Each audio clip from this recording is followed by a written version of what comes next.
My dad always taught me that when there's an elephant in the room, you introduce it. If you look at my CAT scans, there are approximately 10 tumors in my liver, and the doctors gave me about 6 months of good health left.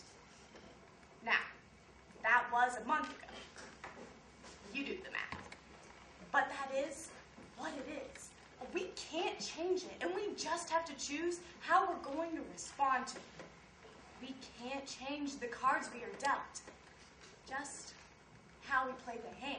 And if I don't seem as depressed or morose as I should be, well, sorry to disappoint you. On September 18th, 2007, Randy Pausch was scheduled to participate in Carnegie Mellon University's series of last lectures, where professors were asked to deliver a lecture as though it were their last. After his diagnosis, Pausch decided to give what would truly be his last lecture, and teaches us that it's not about achieving your childhood dreams, but about the importance of dreaming. The last lecture, Really Achieving Your Childhood Dreams, by Randy Pausch. All right, so what we're not talking about today, we're not talking about cancer, because I've spent a lot of time talking about that, and I'm really not interested. Today's talk is about my childhood dreams, and it is about some lessons I've learned along the way. I grew up in the 60s. When you were 8 or 9 years old, and you look at your TV set, and men are landing on the moon, anything seems possible. And that's something we should not lose sight of, is that inspiration and permission to dream. So, what were my childhood dreams? Playing in the National Football League and being an Imagineer at Disney. All right, let's talk about football. My dream was to play in the National Football League, and even though I didn't accomplish it, I probably got more from that dream and not accomplishing it than I did from all the ones that I did accomplish. I signed up when I was 9 years old, and I was the smallest kid in the league by far. And I had a coach, Jim Graham, who was 6'4", had played linebacker for Penn State, and we were scared to death of him. He was just a hulk of a guy, and he was old school. And I mean really old school. Like, he thought the forward pass was a trick play. And he shows up to practice the first day and hadn't brought any footballs. How are we supposed to practice without any footballs? One of the other kids asked, Coach, there's no football. The coach said, right. And how many men are on a football field at any given time? The kid said 11 on each team, 22. The coach said, right. And how many men are touching the football at any given time? The kid said, 1 of them. And coach said, right, so we're going to work on what those other 21 guys are doing. And that is such a great story because it just shows that it's all about fundamentals. You've got to get the fundamentals down or else that fancy stuff just isn't going to work. I'm very glad the football was a part of my life. And even though I didn't get the dream of playing in the NFL, well, that's okay. Experience is what you get when you didn't get what you wanted.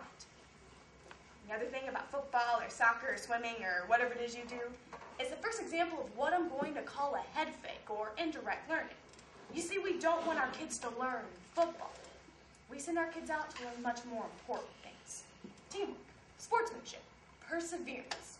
And these types of head fakes are absolutely important. And you should keep your eye out for them because, well, they're everywhere. All right, my next dream. Being an Imagineer with Disney. When I was 8 years old, my family took a trip cross-country to see Disneyland, and I thought it was the coolest environment I had ever been in. And instead of saying, gee, I want to experience this, I was like, I want to make stuff like this. So I bided my time and eventually graduated with my PhD from Carnegie Mellon, thinking that meant me infinitely qualified to do anything. So I dashed off my letters of application to Walt Disney, and they sent me some of the nicest go-to-hell letters I have ever received. They said, we have carefully reviewed your application, and presently we do not have any positions available which require your particular qualifications. So that was a bit of a setback. A brick wall of sorts. But the brick walls are not there to keep us out. The brick walls are there to give us a chance to show how badly we want something.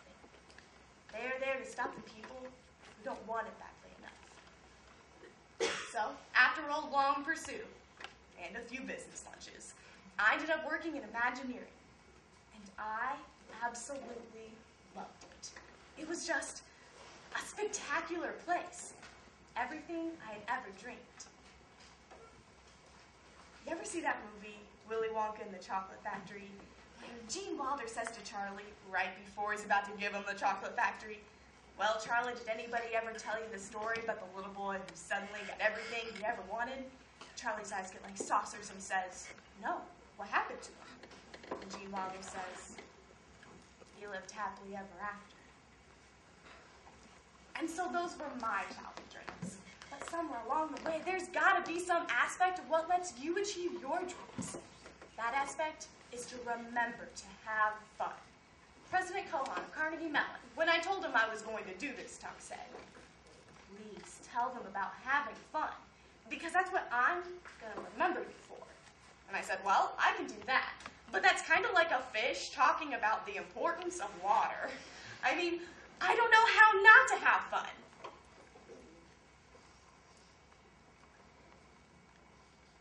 I'm dying. And I'm having fun. And I'm going to keep having fun every day I have left. Because there's just no other way to play it.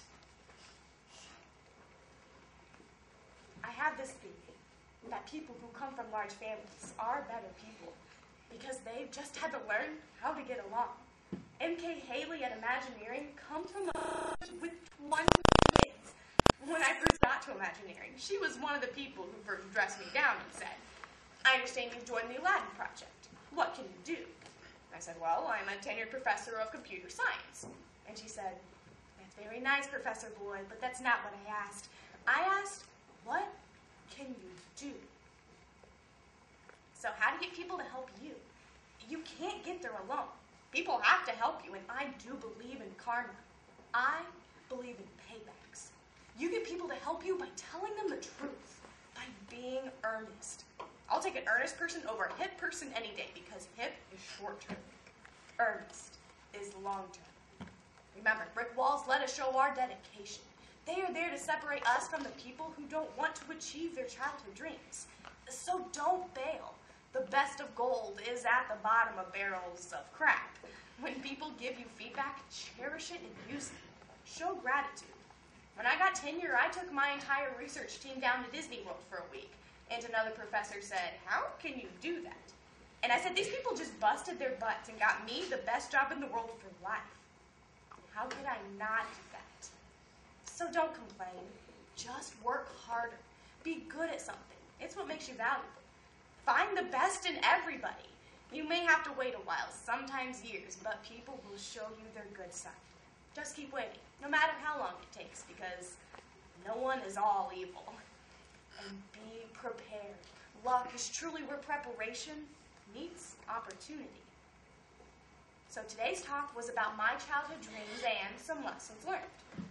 But did you discover the head fake? It's not about how to achieve your childhood dreams.